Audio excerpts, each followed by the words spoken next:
খুশির ঈদ নামাজ পড়ে তারা নিজেদের মতোই পালন করছিলেন উৎসব।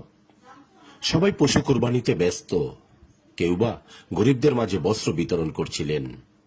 এরই মধ্যে হঠাৎ খবর এলো হাসপাতালের করোনা ওয়ার্ডে এক ব্যক্তি মারা গেছেন। তার লাশ ফেলে স্বজনরা পালিয়ে গেছেন। তখন করোনা ওয়ার্ডে শয্যা সংকট প্রকট। সময়ের সঙ্গে করোনা উপসর্গ নিয়ে শয্যার জন্য রোগীদের লাইন দীর্ঘ হচ্ছিল। তাই শয্যা খালি করতে হাসপাতাল থেকে ফোন আসে তাদের কাছে। ঈদের উৎসব শিখিয়ে তুলে পাশে দাঁড়াতে বেরিয়ে পড়েন তারা। আমরা তো সবাই স্বেচ্ছাসেবী। ইসলামী আন্দোলনের যত নেতা কর্মী আছে আপনি বুঝতে পারেন তারা সবাই স্বেচ্ছাসেবী।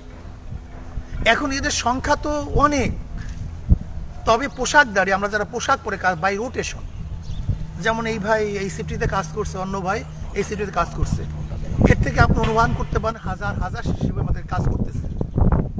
আমাদের কাপন দাপন আপনারা দেখেছেন পেপার পত্রিকা সব তো আসতেছে না, আর সব আমরা রেকর্ডও নেই না, কিন্তু আমাদের মোটামুটি অফিসিয়াল যে রেকর্ডগুলি আছে তাহলে প্রায় 2000-এর উপরে আমরা কাপন দাপন সম্পন্ন করেছি এবং কয়েক হাজার মানুষকে আমরা অক্সিজেনের সেবা দিয়েছি। অনেক হাজার হাজার মানুষকে আমরা খাদ্য বিতরণ করেছি। হাজার হাজার লক্ষ মানুষকে আমরা বস্ত্রের ব্যবস্থা করেছি।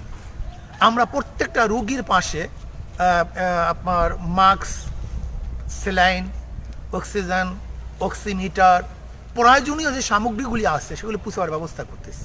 আল্লাহ পাকের শুকর, আলহামদুলিল্লাহ। মারা যাওয়া তো দূরের কথা, আজ পর্যন্ত যারা এই করোনা রোগীদের কাপন দাপন গোসলের ব্যবস্থা করছে, অক্সিজেনের ব্যবস্থা করছে, আমাদের কাছে একজনের জ্বর হওয়ার কোনো রিপোর্ট আসেনি, একজন আক্রান্ত হওয়ার কোনো রিপোর্ট এখন পর্যন্ত আসেনি। করোনা ভয় উপেক্ষা করে হাজির হন হাসপাতালে। নিজেরা ভ্যানে করে লাশ নিয়ে যান আঞ্জুমানি হেমায়েতে ইসলামে। সেখানে গোসল করিয়ে যখন দাপনের প্রস্তুতি নিচ্ছিল তখন মৃতের স্বজনরা গিয়ে উপস্থিত হন। দূর থেকে দাঁড়িয়ে স্বজনরা শুধু দাফন প্রক্রিয়া দেখছিলেন, কিন্তু তারা করোনার ভয়ে কাছে আসেনি।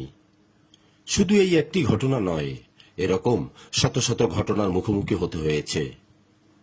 করোনায় আক্রান্ত হয়ে 2000-এর বেশি মৃত ব্যক্তিদের দাফন করেছেন তারা। এই তারা হচ্ছেন ইসলামী আন্দোলন বাংলাদেশের স্বেচ্ছাসেবী, যারা জীবনের ঝুঁকি নিয়ে করোনা ও উপসর্গে মারা যাওয়া ব্যক্তিদের দাফন করেছে। ইসলামের শিক্ষাই তো এইটা। আল্লাহ পাক রব্বুল আলামিন কালামে পাকের মধ্যে ফরমান, ওয়া ইউসিরুনা আলা আনফুসিহিম ওয়ালাউ কানা বিহিম খাসাসা। মুমিন তো নিজের ধ্বংসের মুহূর্ত অন্য ভাইকে প্রাধান্য দেয়, এটা আমাদের শিক্ষা। কাজে আমাদের ধ্বংসকে স্বীকার করেও আমার মুমিন ভাইকে উপকার করা, এটা ইসলাম আমাদের শিক্ষা দিয়েছে। ইকরামুল মুসলিমিন, মুসলমানকে সাহায্য করা। ইসলাম তো শুধু মানবতার কল্যাণের জন্য আসে না, ইসলাম মাখলুকাতের কল্যাণের জন্য আসছে। ওমর ইবনে খাত্তাব রাদিয়াল্লাহু বলছেন, আমার খেলাফতের আমলে ফোরাতের কুলেও যদি একটি কুকুর একটি উট না খেয়ে মারা যায়, আমি ওমরকে জবাব দিতে হবে। কাজেই মানবতার সেবার জন্য নিজের চেয়ে অন্যকে প্রাধান্য দেওয়ার এই শিক্ষার থেকেই অনুপ্রাণিত হয়ে উদ্বুদ্ধ হয়ে আমরা এই কাজগুলি করতেছি। যেখানে করোনায় কেউ মারা গেলে ভয় প্রতিবেশীরা তো দূরের কথা, নিকট স্বজনরা পর্যন্ত কাছে ঘেঁষতেন না।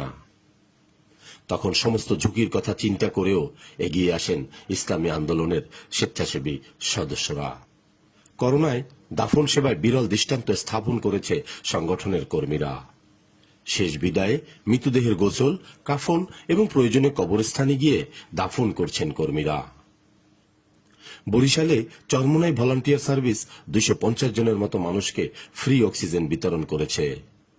একই জেলায় করোনায় মৃত 179 জনকে গোসল ও দাফন কাফন সম্পন্ন করেছে। ফ্রি অ্যাম্বুলেন্স সার্ভিসেরও ব্যবস্থা করা হয়েছে।